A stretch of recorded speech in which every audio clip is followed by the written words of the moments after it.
But what elite salespeople are doing is stepping above that level by connecting with the emotional component of the people that they're in front of rather than just the intellectual. And it's people who can do that.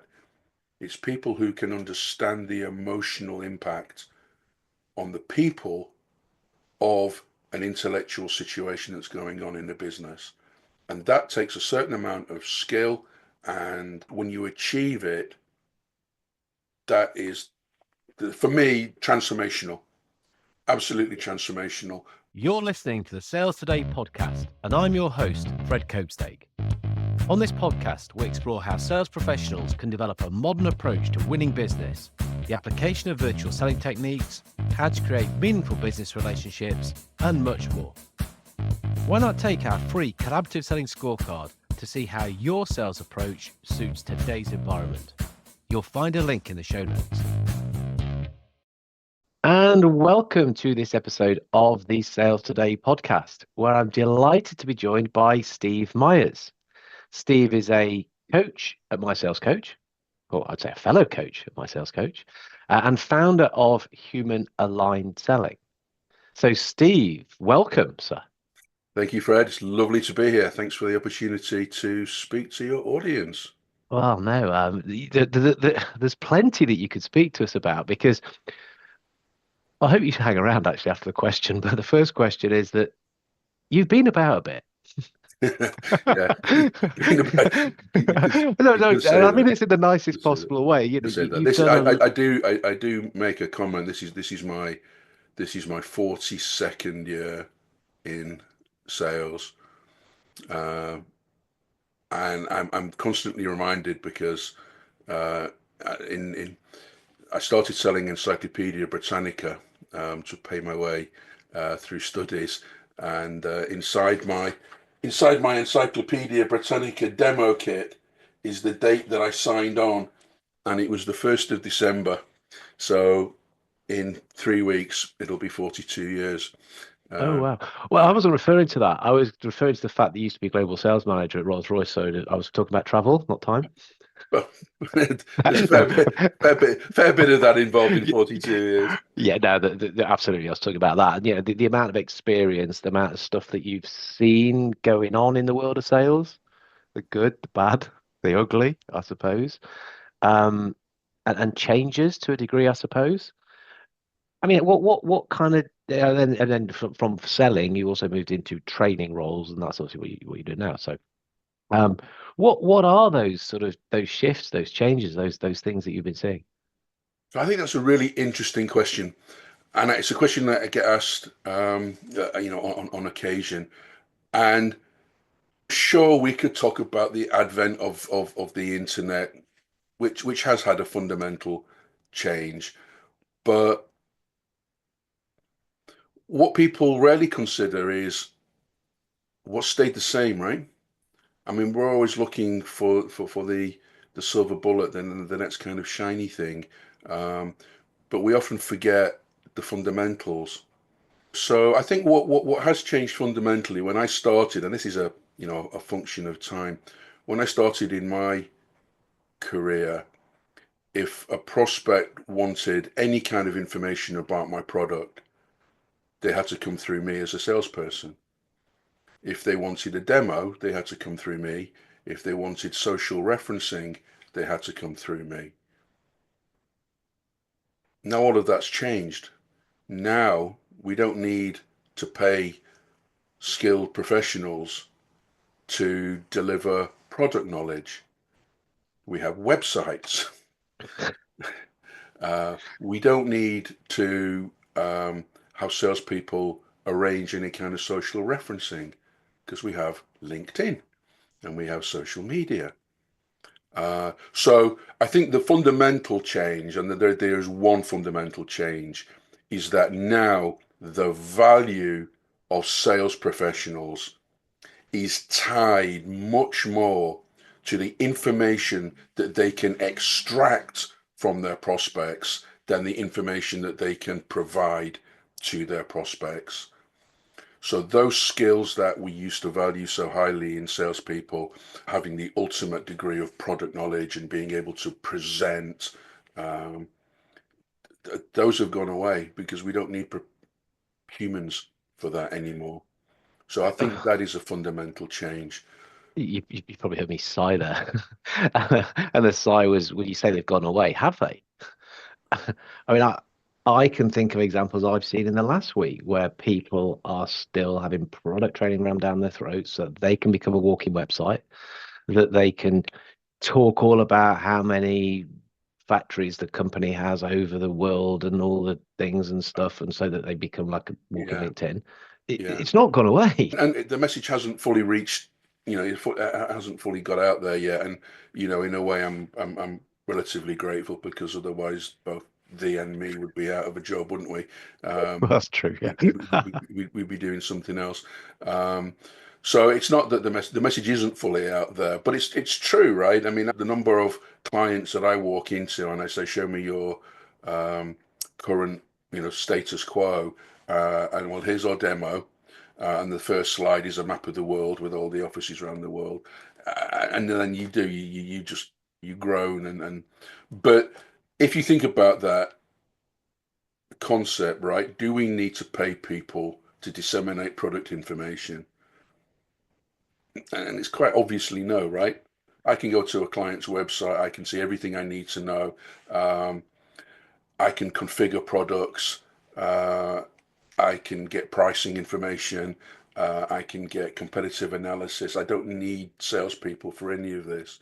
And to a certain extent, one of the things that a lot of the research says is that prospects now are far more further along their buyer journey before they engage with salespeople than they were previously. Why is that? It's because they have access to all of the information. So that is a fundamental shift. That technology has been a fundamental shift. Um, but I think instead of focusing on that, organizations are better served focusing on what hasn't changed, and that is human nature, right? So my business, Human Aligned Sales, was named Human Aligned Sales because one of the things that I realized is that much of what takes place, what transpires as modern business to business selling is dysfunctional in the sense that it operates directly opposed to how our prospects' brains are hardwired. That classic exercise where you ask 100 people in a room who likes being sold to, and nobody puts their hand up. If you expand that exercise out to 1,000 people, nobody puts their hands up. Right, 1,000,000 people, nobody puts their hands up. And then if something is so universally true as to apply to almost the whole population, then it has to be part of human conditioning. It has to be part of human nature, how our brains are hardwired. Interesting. No, I agree. Yeah, this whole, you know, to be labeled salesy Right, is to be labeled it's an insult, salesy, isn't it? Oh, it's an insult. you're a bit Yeah, and the salesy. number of times that I have clients that say, well, we don't want to be salesy, or we don't like to think of ourselves as salespeople. And it's a negative. It's seen, sales is seen as a negative profession. And the reason for that is because sales is seen as salespeople trying to persuade prospects into a course of action. And we used to recruit and value the art of persuasion. But it turns out that human beings don't like attempts at persuasion. We resist persuasion. There's part of our hardwiring called psychological reactance. Psychological reactance is that part of our hardwiring that says if you try to push me in a certain direction, I am going to resist. I am going to push back against that persuasion. It's just like being a massive kid. Sometimes, yeah. Well, yeah, Yeah. yeah. I mean, that whole you don't want a bath, do you today, little Johnny? Yeah, yeah. Yeah, I How want you a doing? bath, Something, yeah, Dad. yeah. I want a bath, Yeah. Dad. So look, I mean, that at its heart is part of the same thing, right? But we don't learn the lesson. We don't learn the lesson, and this really plays to the heart, I think, of ethical selling and that whole concept. If we view selling as it's my job to persuade you into a course of action. It's my job to get you to a yes, to overcome the objections and get you Oh. to a yes, right? Objection handling. Objection handling. We're going to overcome, and even the language, right? Even the language, right? We're going to Close you. overcome. We're going to close you. So this language, it makes me cringe. It makes you cringe. But the reason that it makes me cringe, the reason that it makes you cringe, is because, and the reason why it's not anywhere near as effective as an alternative strategy is because it is directly opposed to how our prospects' brains operate. It's directly opposed to human nature, and human nature hasn't evolved noticeably anyway. In the 40 years that I've been doing this, right? We do change, we do evolve, but it's over a much longer time frame than that. So I always like to think about and focus on what hasn't changed rather than what has, right? Um, Yeah. and I think that is the fundamental constant. People buy for their reasons, not for the prospect's reasons. Sorry, not for the salesperson's reasons. Yeah. They make decisions emotionally and then justify those decisions intellectually. But human beings, we are creatures of emotion and instinct. The logic centers of our brains are much newer. You know, they evolved much later than the instinct and the emotional component of our brains. Yet many salespeople aren't able to deal with the fact that who they're talking to is a human being. I mean, I sometimes do a little potted history of sales and sort of very neatly put things Ooh, into decades, sort of 50s, 60s, 70s, 80s, 90s. And we sort of look at the 60s, and that's where the kind of the use of psychology in sales was really starting to take off and understanding personal yeah, styles and, like you yeah. say, the motivators and all this sort of thing. So, we were kind of getting our head around that then. We should be bloody good at it now. And particularly Yeah. good, like, the insights we can get into the human brain with, function MRI and all this sort of thing. Mm. But do you think that technology then has kind of come on and went, oh yeah, shiny things? We've kind of left all that behind and kind of gone rushing after other ways to do something to actually no, let's try and persuade again. We keep coming back to let's persuade, let's push, let's force. And it was ever the same, but we keep getting distracted into well, it's just one more go at doing another thing that won't work. It's a Is magpie. that what happens? Yeah. I think that's true. But it's a magpie thing, isn't it? It's let's look for the next shiny thing because that might be our silver bullet, rather than doing the hard work, which is actually trying to understand this person that's the other side of the table or the other side of the computer screen, as it was now. Right. Oh, I'm there's a just change. the other end of the There's camera. Yeah. there's a change, right?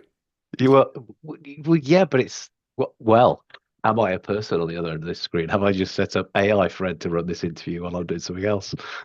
Well, you know, and who knows, 50 years from now, 100 years from now, who knows, right?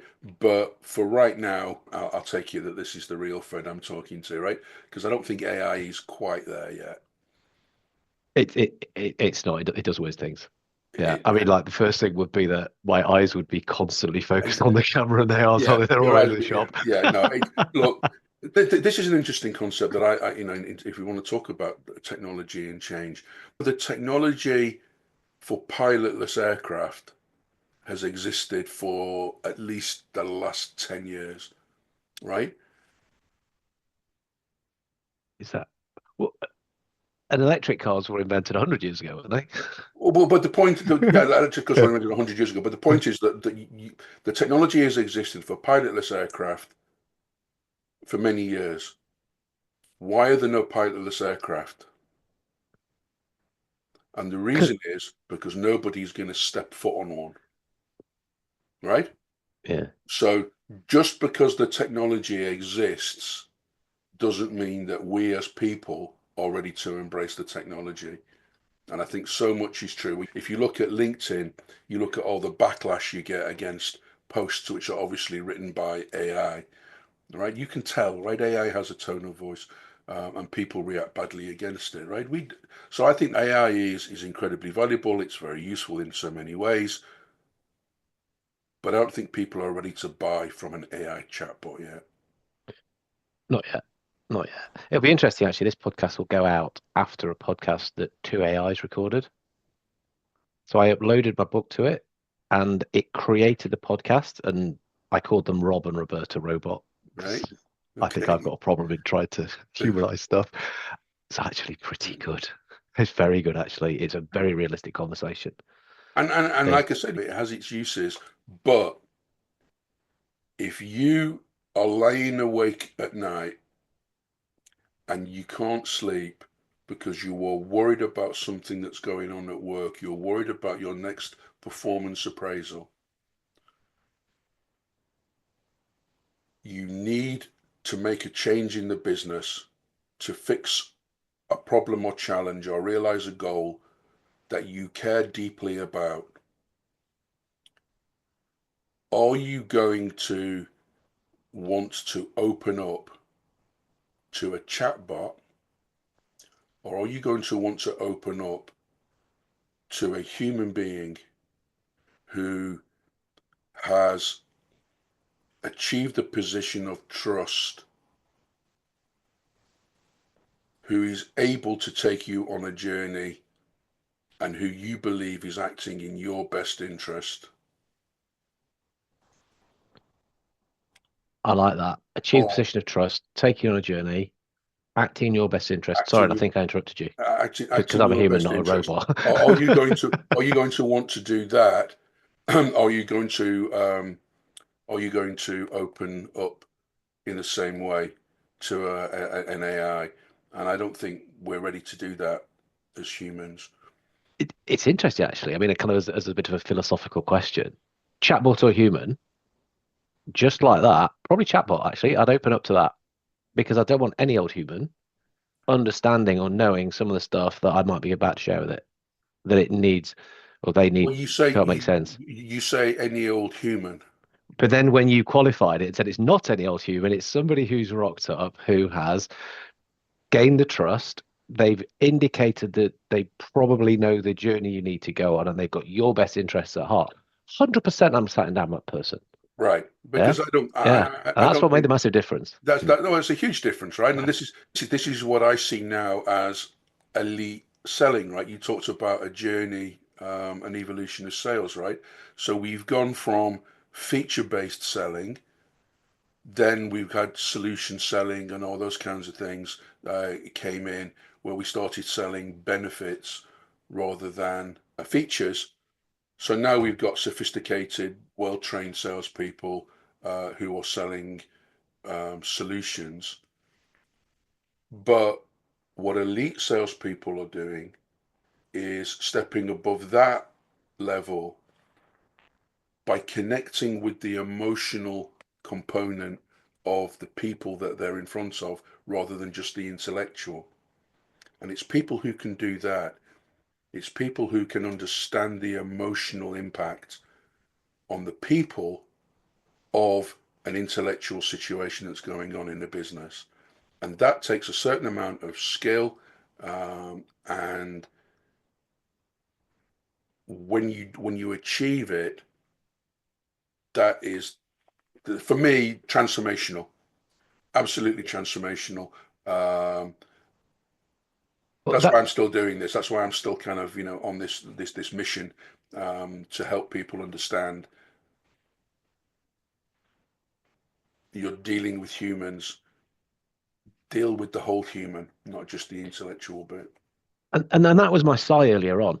Is when we're talking about this stuff, and I'm just thinking about companies which will spend hours and hours and days and weeks training people in that intellectual component. This is our product. This is this button. This is Yeah. this thing that it does. This, remember the map of the world. Oh, we've got a new factory. Remember to tell everyone about that. Oh, we've been Mm, around 150 years now, not 140. Make sure you tell them about yeah. our big birthday party. Yeah. That huge amount of this intellectual stuff is pushed onto salesperson. It's all there on the website. If anybody really wants to look at it, and there might be a reason you would look. Actually, I get it why Oh, sometimes no, people no, no, should look don't get me. Those things are really, really important at the right time. at the right time. Whereas if you want to get elite, I'll take your word there, we would be looking at this emotional side, this behavioral side, this human side. And this stuff can be trained. And there's probably people now going, you can't train Completely. this. No, you're a natural salesperson, you're not. Mark Akers asked me that on his podcast. Can you train or can you coach anyone? And my responses are always no. But you can train anyone who wants to be trained, Yep. and that motivation is the key. That being said, that aside, this is completely teachable. Yeah. Yeah. I mean, I know, will have learned stuff, done stuff, and are probably carrying on improving that element of what we do. I was writing about this the other day. I've studied NLP practitioner, got to that level. Right, that's probably enough for me now. I've got enough of grasp of the Mm. tools. I did improv. I myself through an improv course, 12-week course. Why? Yeah, Because I of love that. communication. Because Yeah, yeah, yeah, these things. Why? Because I want these strings to my bow to be better at that element of it. I mean, like pushing buttons and learning a process. That's pretty easy. yeah. But those bits we can always get better. I mean, I'd love to know some of the things that you've done, or whichever, how you would train it. Some things which people could take away from listening to this. So I think I think like all training, you have to look at it through two lenses. One lens is the technical aspect, right? What's the optimum thing to do or say? But the other lens is you have to look at this through a mindset lens, because if you're not in the right frame of mind, you'll often find yourself not being able to deploy the technique, even though you know it intellectually. So if you think about the mindset thing first, if you view your job as a salesperson as my job is to sell something to get to a yes, to do all those things that we spoke about, if that's your mindset, and by the way, that's probably influenced to a large extent by your manager and your leaders and the culture that you're in. But if that's your mindset, then you're going to find it very hard to do the next bit. However, if your mindset is my job is to serve the needs of my prospects, my job is to make a difference in the world, in the lives of my prospects. And if you have the conviction that you bring real value to the table, and if you don't have that conviction, then you need to go talk to your existing clients, because that's the source. If you have that, if I can just finish the point. If you have that conviction, if you have that mindset, then the technical aspect of this is very simple. When you've done all of the intellectual stuff, when you've done the med pick bit and you've done the spin bit, the way I normally the sheet music that I talk about is to say, I would ask you, Fred, how do you feel about what's going on? And sometimes it's as simple as that. How do you feel about How do what's you going on? feel? So we've just done a intellectual discovery piece. You shared with me a business problem. I've done the I in MedPick, right? I've done the implication in Spin. I've expanded that business problem. We've built the business case. We've got all that intellectual stuff. But what I want to know is, how deeply do my prospects care about that situation? because it's not the only problem that they're facing right now, is it? They're only going to fix this problem because we know that all human beings make buying decisions emotionally and then justify them intellectually. So I want to know, what is the emotional driver behind this person making a decision? And so I'm going to ask them, right? I'm going to say, now I might reframe that in a different way. I might say, Fred, this £8 million a year that we've just realised we're leaving on the table, right? In your world, Fred, is that a big number? Right? It's just another way of asking, how do you feel about it? But sometimes, and the most effective way is just to look them in the eyes and say, sometimes you have to frame the question. Right? We are getting into a training session now, right?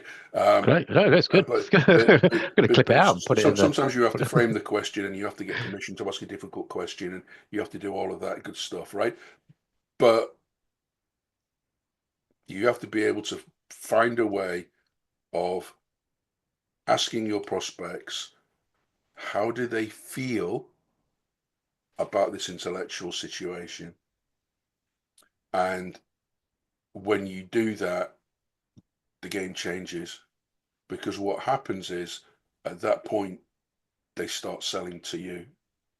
And one of the spin-off benefits of this is, not only are you more successful as a salesperson, but sales becomes a much more fulfilling place to spend a long career. Like I said, I've been doing this 40 years. There's no way I could spend 40 years selling stuff, flogging stuff.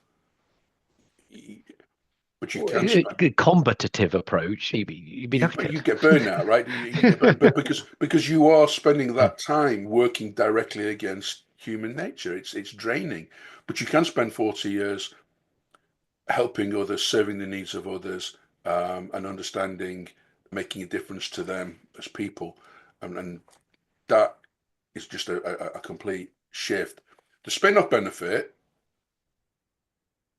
is you sell more stuff, Well, right? which is nice. You're more successful, because you. Part of this is establishing what I call equal business stature, right? And part of this is recognizing the value of your own time and only spending it with people who qualify. So you end up with a smaller pipeline but a much higher close rate, and you end up selling more. You're performing at a higher level.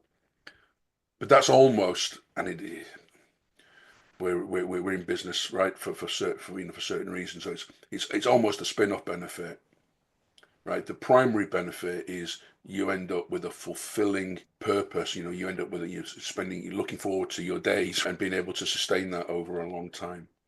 Well, actually, that's how I've started positioning ethical selling, because I'm talking about win-win-win. And people go, what do you mean? People talk about win-win forever. Yeah, company, Mm-hmm. customer. Great. What about you? About the salesperson? What But about the your salesperson, conscience? Be able to look right, yourself in the mirror, but having that right, energy to do stuff. right. If you can do that, and we get win-win-win, so customer, company, culture, absolutely, you've got the energy to do this stuff, or you sell more. Because you'll end up doing the stuff that actually makes a difference So if you in do the it, sale. if you do it right, you take all the negative connotations of sales away. You take the pressure that you put on prospects. You take the pressure that you have on yourself to get to a yes. You have the pressure of trying to cram a poor fit into a good enough fit to make a number. So this is why you end up with burnout in people. But as I say, this is not just about. It's about the win, the other two wins, right? It's not just about the win for the salesperson. When you deploy this kind of selling, the company wins because they sell more. The clients win because they get a better solution, which then becomes upsell and cross-sell and referable and all that good stuff. So this is not just altruistic, touchy-feely stuff. There's a huge body of evidence that says this is the way to drive performance. Except someone comes up with a shiny new thing and says, yes, but this is a new, better way. And everyone goes, oh, yeah, well, that's a new shiny thing. So it must be better. And we wasted a ton of time looking at that, and we could have actually got better doing what People, was ever the same. correct. People always look for the easy option, right? Well, yeah. Because this stuff isn't easy. It's not easy. So you might start getting good at it soon after 42 years. Or what I'm 30 something I here. So always, yeah, I we always, might be almost I adequate always at some say, stage. yeah, I always say there's no such thing. I don't think I've ever in 40 years done the perfect sales call, No, right? Um, I'm ever hopeful, right? I'm just ever keep going. hopeful. It's like golf or something. You never get it perfect, right? But you're ever hopeful. So It's just a way to sell. It's just a way so to. so I was rather embarrassingly, I nearly interrupted you as you were giving a like little mini masterclass on this. But there's a couple of words that you use that I'd love to go back to because I think they're quite important to understand. You use the word serve. You actually Mm, said serve the needs of the prospect. So can we just elaborate on serve? I think that's probably an important one and what you mean by that. absolutely. So I was referring to a prospect a couple of months ago. The guy sent me an email, said, "Can you come and see me? I need help with my sales team." So what he put on the email, actually, he said sales team. Uh, I go and see him, and he shows me into the boardroom, and I look at this place, and his boardroom table cost more than my car. Uh, the car park was full of Porsches and BMWs, and I'd done my research. I looked at his company accounts, and he'd grown the business. The net worth of the business had increased. And my opening words to him were, "Thanks for inviting me in. I'm not entirely sure what I'm doing here." And he said, "What do you mean?" And I said, "Well, look at this place, right? Everybody here's doing very well. And you've grown the net worth of the business. I'm not quite sure why you need any help with sales training." And I'll never forget this because he had a pen in his hand and he threw the pen at the table. And I was like, "Oh, this is a really beautiful resin wood table. I really liked it." And he said, "I," and then he swore, which I won't do on the podcast. He said, "I bleep, bleep, bleep, bleep, do." Now, at that point, he became my client, right? But what he did was he spent the next 40 minutes telling me about his dreams, his ambitions, his exit requirements, the things that he cared deeply and passionately about, what he wanted to do for his business. So he wasn't struggling, he was doing very well, but he wanted more, and he wanted more a lot, right? So what I'd done in that instance was I'd understood his reasons for doing business, and we found a way to achieve his goals, his dreams, his ambitions for his business. So in that way, I was serving him. Now, what I could have done would have said, "Thank you very much for inviting me in. Let me tell you about all the wonderful training that I've got available. We do public courses and we do private courses and we do coaching and we do workshops and we do seminar. Look, I've done this all over the world, and look, I've worked for Rolls-Royce and I've trained 3,000 people." Right? I could have done all of that, but I would then have been serving my needs, Yeah. you know, rather than the needs of my client. Well, well, it's interesting. So is that so? What I also wanted to pick up on it wasn't about being subservient. That's how you could serve the person. But then the other, funny enough, the other phrase you said straight after that, which that story is just illustrated, the story about a table has illustrated this. You said bringing value to the table. I'll bring That money was, to the table, well, no, right? but that was Yeah, the no, value, yes, you know, that, yeah, you yeah. helped them make sense of So it. Helped him probably knew it, was maybe frustrated because he couldn't say it or didn't know how to correct, explain it once you'd correct, extracted that, which was the very first word you used. correct. Yeah. Ah, right. Yeah. You've given me that clarity. Cool. And we can now look at the way ahead to do that. I don't, Yeah. and you know, what I don't want to do is I don't want to move on beyond, because it's a really really important point. You can't do this if you are the subservient party. Mm. So one of the things that you have to do in order to do this is establish equal business stature with your prospects. Right? So this is Yeah. about serving their needs, right? But not being subservient. This is a big problem with salespeople currently in what I call traditional selling. Is salespeople go in believing that they are the junior party. Their job is to serve the demands, right, of their clients or prospects in a subservient sense. But you have to find a way. And again, this is why I do what I do and you do what you do, is to help people find that way of not flipping this on its head. We're not going in, as the dominant party, but we have to be able to create equal business stature. We have to insist that our prospects respect our time and energy to the same extent that we respect their time and energy, and we respect their time and energy to a very high degree. So, it is. You're right. It is why we do what we do, because it is doable. And there are ways, tools, techniques, practice, mindset. Yeah, all that stuff that means you can achieve this. Steve, where I have to look at the clock. Time has flown. Where can people get in touch with you then if some of the stuff, well, I'm sure it has, the stuff that you've been saying resonated and they want so to the easiest way discuss this? to get in touch with me is go to LinkedIn, Steve Myers, CIASM. That's the quickest and fastest way to get Actually, even easier way, we put it in the show notes. Even better, put it in. There you go. Click straight on that, and if you do get in touch with Steve when you've heard this, let him know that you heard what he was talking on the podcast. So, Steve, awesome. Thank you so much for coming on and sharing a small part, really, I know, of what we could have spoken about, but I think a really key part. And that little embedded training course, absolutely awesome, mate. Thank you for listening to the Sales Today podcast with me, your host, Fred Copestake. I hope you've enjoyed what you heard today. If you did, please get in touch and hit subscribe. And remember, you can take the Collaborative Selling Scorecard for free to check out how your sales approach works in today's environment. You'll find it in the show notes.